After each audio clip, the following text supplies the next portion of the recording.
नमस्कार सभी पेंशन धारकों का स्वागत करते हैं एक बार फिर से हमारे इस YouTube चैनल पर। दोस्तों, इस वक्त की पेंशनरों के लिए बड़ी खबरें निकलकर सामने आई हैं।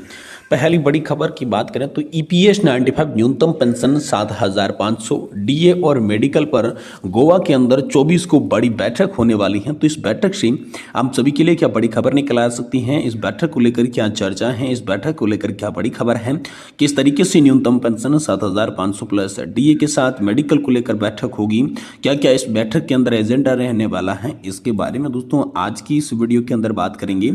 वहीं आप सभी के लिए बात करेंगे विधानसभा चुनाव को लेकर नोटा, CBT मीटिंग और EPS 95 न्यूनतम पेंशन को लेकर बड़ी खबर आ रही है कि सरकार पर दबाव बनाने के लिए कहा जा रहा है कि अगर पेंशन नहीं बढ़ाई तो सभी पेंशनर्स अपनी फैमिली के साथ नोटा पर वोटिंग जो है वो करने वाले हैं। तो यहां पर जो है आप सभी के लिए विधानसभा चुनाव में EPS 95 पेंशन के मुद्दे को लेकर बड़ी खबर निकलकर सामने आई है। तो इसकी भी चर्चा दोस्तों आज की इस वीडियो के अंदर करेंगे और साथ ही आप सभी को बताएंगे कि उच्च पेंशन पर EPS 95 हायर पेंशन देने की ढिलाई और सुप्रीम कोर्ट की अवमानना कर रहा है कर्मचारी भविष्य निधि संगठन। सेफी का श्रम मंत्री को बड़ा पत्र यहां पर इसके बाबत में निकल कर आ चुका है, तो इसकी बात करेंगे। और अंत में 27 राज्यों में पेंशनर्स जो है वो संगठित 7,500 प्लस DA के संग 15,000 पेंशन की आवाज को लेकर आगे बढ़ रही हैं। तो आखिरकार 27 राज्यों के पेंशनर्स किस तरीके से संगठित हुए हैं, इनको लेकर आप सभी की 15,000 रुपए तक की पेंशन को लेकर क्या बड़ी खबर निकल कर आई, इसके बारे में दोस्तों आज की इस वीडियो के अंदर बात करेंगे। इसलिए आप सभी से निवेदन करते हैं कि दोस्तों आज की इस वीडियो को आप लास्ट तक देखिएगा और साथ ही हमारे चैनल पर नए हैं तो चैनल को भी सब्सक्राइब जरूर कर दीजिएगा। तो चलिए बिना किसी देरी के पहली बड़ी खबर की ओर चलते हैं और आपको पूरी जानकारी सही सटीक और तथ्यों पर आधारित दे देते हैं। EPS 95 न्यूनतम पेंशन 7,500 प्लस DA और मेडिकल पर गोवा में 24 को बड़ी बैठक। जहां कर्मचारी भविष्य निधि संगठन और केंद्र सरकार पर दबाव बनाने के लिए आंदोलन जारी है। EPS 95 आंदोलन का सोशल मीडिया पर रफ्तार पकड़ चुके हैं, साथ ही जमीन पर भी इसका असर दिखाई दे रहा है और हर पेंशन भोगी कुछ न कुछ भड़ास निकाल रही हैं। यहाँ पर जो है सभी EPS 95 सेवानिवृत्त और कार्यरत कर्मचारियों के लिए जानकारी दी है कि EPS 95 न्यूनतम पेंशन 7,500 प्लस DA और मेडिकल पर गोवा में बैठक है। इसी कमांडर अशोक राउत, राष्ट्रीय अध्यक्ष EPS 95 NSC गोवा के कर्मचारियों और पेंशन भोगियों को इसमें संबोधित करने वाले हैं। 24 नवंबर के दिन रविवार को जय संतोषी माता मंदिर न्यू वडेज में वास्कोडी गामा गोवा में सभा है और EPS 95 कार्यरत कर्मचारियों और यहाँ पर जो है पेंशनरों से अनुरोध किया गया है कि वे बड़ी संख्या में परिवार और दोस्तों के साथ बैठक में भाग लें। अपनी वृद्धावस्था पेंशन लाभों के बारे में जानने का अवसर यहाँ पर है। पेंशन भोगियों को श्री उन्नत कृष्ण ने कहा कि मैं अपनी राष्ट्रीय अध्यक्ष को शुभकामनाएं देता हूं, लेकिन हमारे सामने एक समस्या है, यानी हमारे पास एक ऐसा प्रधानमंत्री है जो सुप्रीम कोर्ट के आदेश का पालन या फिर सम्मान नहीं कर रही है। अब जैसे ही स्थिति में उनके रवैये के अनुसार है, वह शायद भारत संघ के राष्ट्रपति की बात नहीं सुनती, इसलिए ऐसी मीटिंग के लिए अपना समय बर्बाद करने का क्या फायदा है। अगर हमें कुछ राहत चाहिए तो हमें अपनी वर्तमान सरकार को बाहर निकालने की कोशिश करनी चाहिए। तो ये तमाम तरीके के जो बयानात हैं वो पेंशन धारक बता रही हैं, लेकिन इस बीच हम सभी के लिए बड़ी खबर यही है कि 7,500 प्लस DA के साथ साथ मेडिकल सुविधा को लेकर आप सभी के लिए 24 नवंबर को गोवा के अंदर बड़ी मीटिंग रखी गई है, जिसमें कमांडर अशोक जी रावत जो है अध्यक्ष, उनके नेतृत्व में ये बैठक होगी और ज्यादा से ज्यादा संख्या में यहाँ पर जो है पेंशनर्स और उनके परिवारजनों से अपील की गई है कि वो इस यहाँ पर सभा के अंदर भाग लें और EPS पेंशनर्स की मांग को मजबूत करने की कड़ी में एक और आगे कदम उठाएं। वहीं दोस्तों विधानसभा चुनाव को लेकर बड़ी खबर है। नोटा, CBT मीटिंग और EPS 95 न्यूनतम पेंशन को लेकर बड़ी खबर है। सरकार पर दबाव बनाने के लिए कहा जा रहा है कि अगर पेंशन नहीं बढ़ाई गई तो पेंशनर्स अपनी फैमिली के साथ साथ नोटा पर वोटिंग करेंगे। इसको लेकर बड़ी खबर है कि कर्मचारी पेंशन योजना 1995 का मामला तूल पकड़ा हुआ है। एक बार फिर से चुनाव में सबक सिखाने का दम पेंशन भोगी भर रहे हैं। EPS 95 पेंशन भोगियों का कहना है कि झारखंड और महाराष्ट्र विधानसभा चुनाव में सरकार को सबक सिखाइए। न्यूनतम पेंशन बढ़ाने की मांग पर सरकार ध्यान नहीं दे रही है, इसलिए नोटा का प्रयोग किया जाए। अब देखना यह है कि इसकी अपील कितने लोगों तक अमल करती है या फिर नहीं करती है।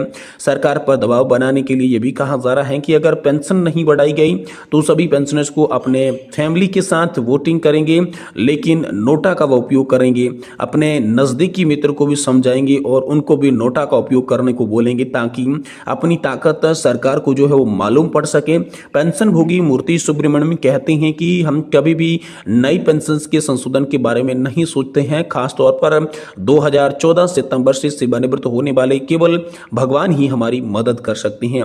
सत्यनारायण हेगड़े ने सीबीटी पर कहा कि बैठक केवल टाइम पास काम करने के लिए होती है, चाय कॉफी और बिस्कुट और काजू के साथ और पारिवारिक मामलों का आदान प्रदान एक मीटिंग पॉइंट के रूप में है। इस बैठक का कोई भी उद्देश्य जो है वो नहीं होगा।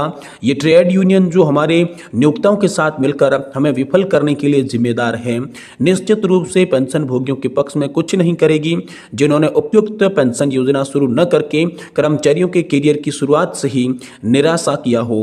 प्रधानमंत्री, केंद्रीय मंत्री, नौकरशाह, कर्मचारी संघों सहित सभी को लगता है कि पेंशन भोगी बाहरी लोग हैं और वे जीवन यापन के लिए तीसरे दर्जे के नागरिक की तरह अपना वेतन कमाने के लिए भारत में हैं। यह स्पष्ट रूप से इन समूहों द्वारा हमारे प्रति सौतेला व्यवहार है, हमारे प्रति इस प्रकार के निर्दयी व्यवहार है। भगवान उनका जो है वो भला करे। सलंत रावल ने आगे इसी के बारे में कहा कि अतीत को देखें, सीबीटी कभी भी ईपीएस 95 पेंशन भोगियों और वरिष्ठ नागरिकों का पक्ष नहीं लेता है। सरकार ईपीएस 95 पेंशन भोगियों को भिखारी जैसा समझ रही है। जैसा कि आपने कहा कि सरकार 1000 या फिर 2000 रुपए नकद राशि के रूप में मंजूरी देगी, बढ़ाएगी, घोषणा करेगी कि हमें पेंशन यहाँ पर जो है बढ़ा दी है, लेकिन असल में जो है पेंशनधारकों को जो लाभ मिलने चाहिए वो लाभ सीबीटी ईपीएफओ कभी नहीं दे रहा है। तो ये अलग अलग पेंशन धारकों की जो है वो बातें सामने निकल कर आ रही है। तो पेंशन भोगियों ने अब कहा है कि विधानसभा चुनाव के अंदर नोटा में ज्यादा से ज्यादा वोटिंग करके सरकार को सबक सिखाएंगे और ईपीएस पेंशन धारकों की जो ताकत है वो सरकार को दिखाएंगे और अपनी मांगों को मंजूर करवाने के लिए एक और कदम आगे जो है वो उठाएंगे। ये बड़ी बात आप सभी के लिए निकल कर सामने आई है। वहीं दोस्तों, उच्च पेंशन पर ईपीएस 95 हायर पेंशन देने में ढिलाई और सुप्रीम कोर्ट की अवमानना कर रहा है कर्मचारी भविष्य निधि संगठन सेफी का श्रम मंत्री को इसको लेकर बड़ा पत्र सामने आया है। पेंशन और ईएलआईसी क्रियान्वयन समिति की 54वीं बैठक के कई बिंदुओं पर ध्यान आकृष्ट दोस्तों इस पोस्ट के अंदर करवाया गया है।